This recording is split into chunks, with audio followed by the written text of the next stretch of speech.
Alright, my people, today is lesson 8.5. The essential question for today is how do you use a formula to calculate the area of a rectangle? Today's vocabulary words, it's a long list. We have length, base, width, height, area, formula, and variable. But really there's not, some of these are kind of duplicates here. Let's take a look at what we're going to be studying today, which is the basic formula, area of a rectangle equals length times width. Now I want you to look back up at the vocabulary list here. Length you can see here is represented by an L. Width you can see here is represented by a W. Variable, that's what these are. These are letters to represent something when in a mathematical equation.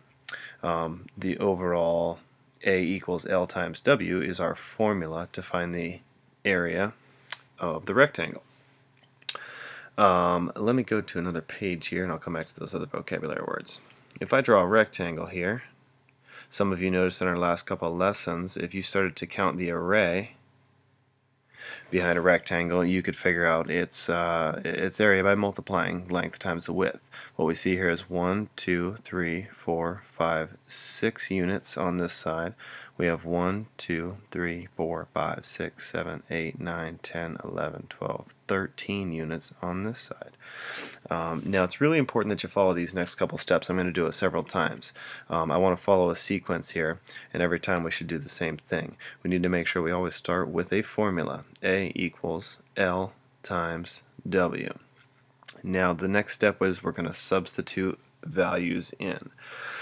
So for my length I'm going to go with 6 here. That comes from this dimension on this side. My width I'm going to substitute the 13 in for the W. So step 2 on solving these is always to substitute for your formula. I want you guys to write the formula each and every time you calculate these problems. And the final step is to solve. So 6 times 13, that would be 60, plus another 18, that would be 78 units squared. Okay, going back up here, you'll see these other two vocabulary words, base and height, are ones that I didn't mention yet. But if you look at the way that this rectangle is set up, base, I'm sure some of you right now in your head are thinking a base would also be the 13. And the height of this rectangle would be 6. So there's not only area equals length times width, you could also set up a formula, area equals base times height. Actually, I should go back. I'm going to put the dot in here. Once you're using letters for variable, you don't want to use the X, which I used up here as well, because it looks like a variable also. So you do want to use a dot or the star to represent your multiplication rather than the X, because it looks like a variable. Alright, let me do another one here just as a quick review. I'll draw another. I'll do this one a little bit different.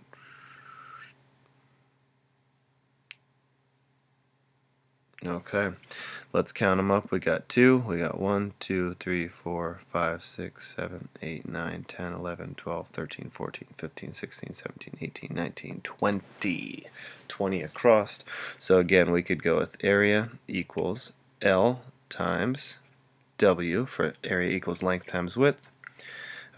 We would substitute in my length being 2, my width being, I forget the count already, 1, 2, 3, 4, 5, 6, 7, 8, 9, 10, 11, 12, 13, 14, 15, 16, 17, 18, 20. Hopefully I counted that right. And then step 3 is to multiply through. So that one would be 40 units squared. Pretty straightforward, guys. Good luck.